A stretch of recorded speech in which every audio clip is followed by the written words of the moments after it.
Hey everybody, what's up?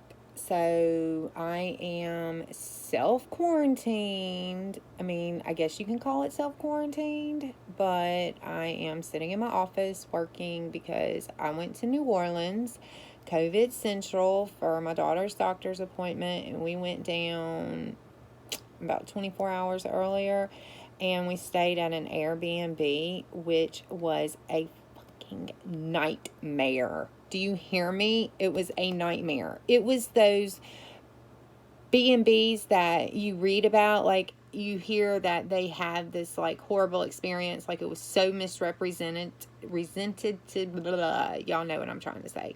Anyway, that was us. Like, it was crazy.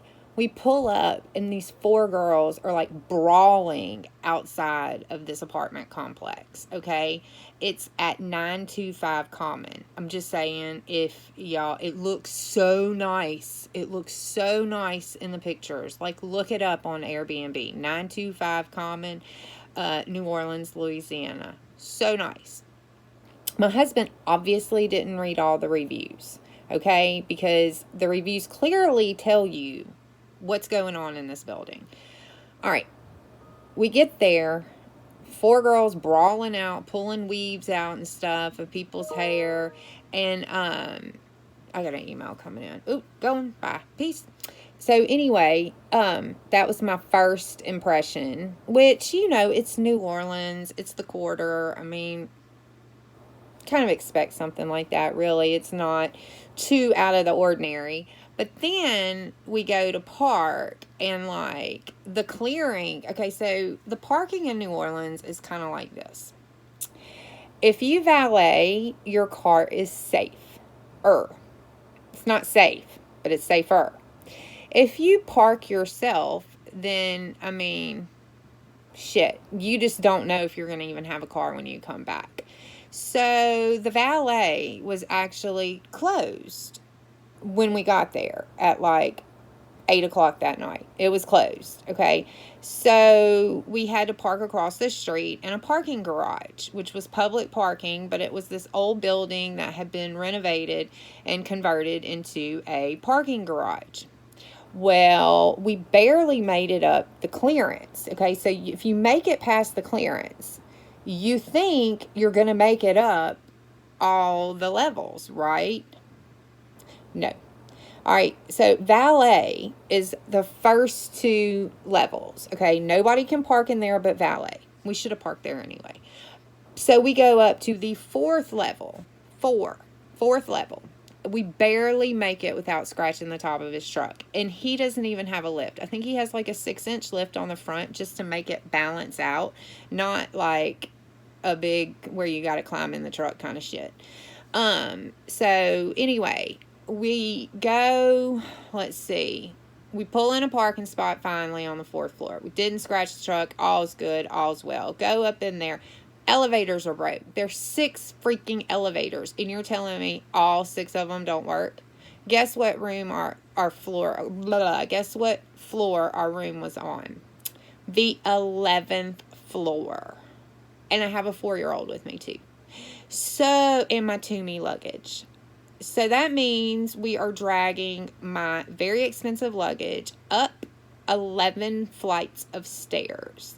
And of course, my husband fell in a fire on Sunday like a dumbass, or Saturday night, and burned his hand. He's got 2nd-degree burns on his hand, so it's all wrapped up. So he's not that much of help because he's only got one hand. So like, I'm packing half the shit, he's packing the other half, and I'm holding Kate's hand. She's touching these nasty rails. There's rat traps everywhere, y'all.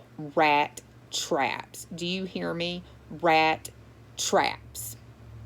It was so gross. Okay, the way you get into the stairwell is you have to go through this parking garage that's connected to the building, but you can't park there. But anyway, it's connected to the building. So you go around and you go in through the outside. Well, it's not locked. Anybody could have come in. Like, it was crazy. We could have been murdered on this stairwell. Nobody would have known. So we climb up 11 flights of stairs. Like, I'm huffing, I'm puffing. I'm like, I have to rest, and I work out. But it was crazy. My husband kept saying, it's leg day. It's leg day. I'm like, fuck you.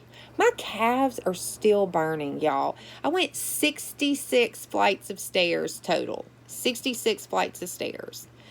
So then we get to the room. It's just dead unlocked. Like, they didn't even lock it. There was no code, no nothing. The door was wide open. I'm like, okay. There was a key hanging inside. And I'm like, all right, whatever.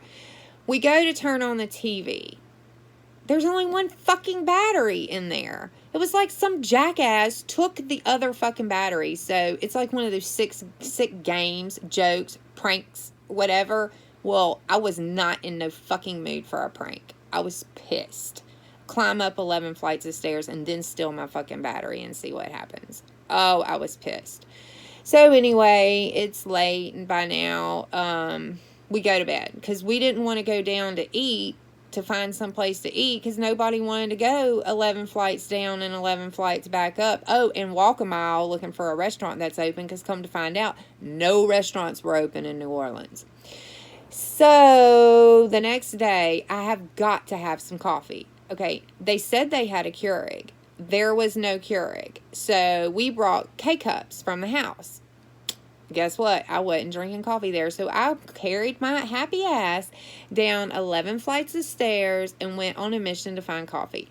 Every coffee shop was closed. Every one. Every single one.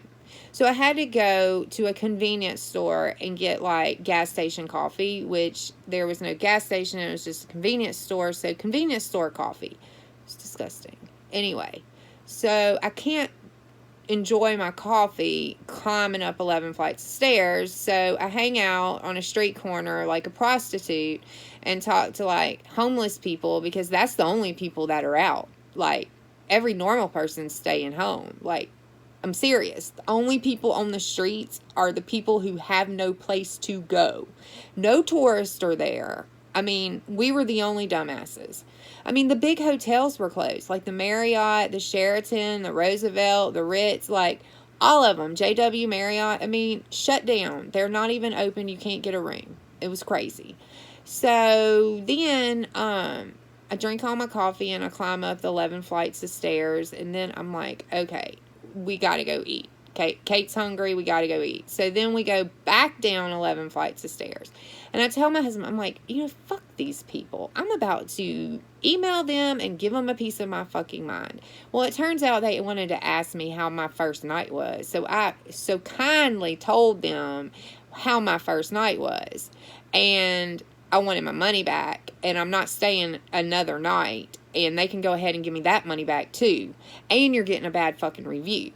I haven't reviewed them yet, but it's coming, because they didn't refund me for the first night. They only refunded me the second. And I had to find another hotel in a freaking no hotel town. And the zoo was closed, so we couldn't take her to the Audubon Zoo, which was the whole plan of why we went early. I mean, it was like one fucking thing after another. So we go walk, okay? We walk past the Marriott. Closed. We walked past, oh no, nobody was working. That's what it was. The Sheraton's across the street. Closed. Harrah's closed. We're looking for a pool at the same time. Now, this hotel has to have a pool because we have a 4-year-old that needs something to do. So, the Roosevelt, pool's closed. The Ritz was like $249 a night. I'm not paying $249 a night. Forget that. But normally it's like $500 or $600 a night. So they really dropped their prices. The Troubadour closed. Moxie, no pool. Aloft, no pool. Or no, closed. They were open. I mean, they had no pool. I don't remember. Anyway, we couldn't stay there. I'm supposed to have a room there July 16th through 19th, but I'm calling them and telling them I want my money back. Your town sucks right now. Ain't nothing open. And I had made those reservations a year ago. But anyway, so we find a place at the Holiday Inn with a pool. And it was crazy. It was like a big gangster party. You could smell weed everywhere. Ooh. You could smell weed everywhere. And we went swimming, and it was fine. There was a restaurant in the hotel, so we didn't have to leave because, thank God, there were no restaurants. I found a PJ's that was like half a mile down the road, so I went and got one of those like frozen, kind of like a Frappuccino drink, and drank it and walked back, and that was nice. It was right across the street from the Superdome, but we were staying mid-city anyway. Then, let's see, what else did we do? We ate. Okay, so then we went and had some cranberry and vodkas and ate dinner. And then, or we had some cranberry and vodkas after we swam. And then we went back up to the room. And then we went back down and had more cranberry and vodka and ate. And then went back to the room, played on our phones, and she watched her iPad, and then we passed out. That was our trip. And then we woke up the next morning and went straight to Children's Hospital, and we ended up eating breakfast in their cafeteria. And now I am quarantined. I had no fun. We dropped a lot of money for nothing, and except for me to be stuck at home for another 2 fucking weeks while my girlfriends are going out tonight on a date that I set up. Like, I was like, hey, y'all, let's go this Friday night to get Mexican food and blah, blah, blah, you know, and have some drinks, and then I can't go. And I text them, I'm like, don't fucking send me any pictures. Like, I'm going to be pissed. Don't send me pics. It's always a motherfucking thing after another. I'm just saying. So, anyway, this was a long video, but I decided that I'm just going to welcome y'all into my fucking life. And please follow me, subscribe, hit the like button. Okay, there's a whole point to that. I'll make a video later and tell you, but I'll give you a little hint. I've been watching these really fucking stupid people that have like over 5,000 followers, and they're all like, hey, like my video and hit subscribe, follow me. I mean, there's one out there right now. She's like, I'm trying to get 5,000 followers, and I'm not even going to tell you who she is because we all know who I'm talking about. Like, literally today, she was taking her fucking nail polish off and flushing something down the commode, talking about self-care. I'm going to paint my nails, and y'all are going to watch me. Why the fuck does anybody want to watch you paint your nails? But people do. So I'm like, okay, well, I'll just go on and have a bitch fit. And then I'll paint my nails. I'm not really going to paint my nails because guess what? I get those bitches painted. I don't paint. I have them painted. But anyway, but some of us have real fucking jobs that we can get our nails done. Anyway, I'm being mean. I shouldn't be so mean. But people are stupid. I mean, they really are. Anyway, I'm not. I'm not stupid. I mean, I have a college degree that says I'm not fucking stupid. So, whatever. Peace out. I hope y'all liked my video. If you did, please hit the like button and follow.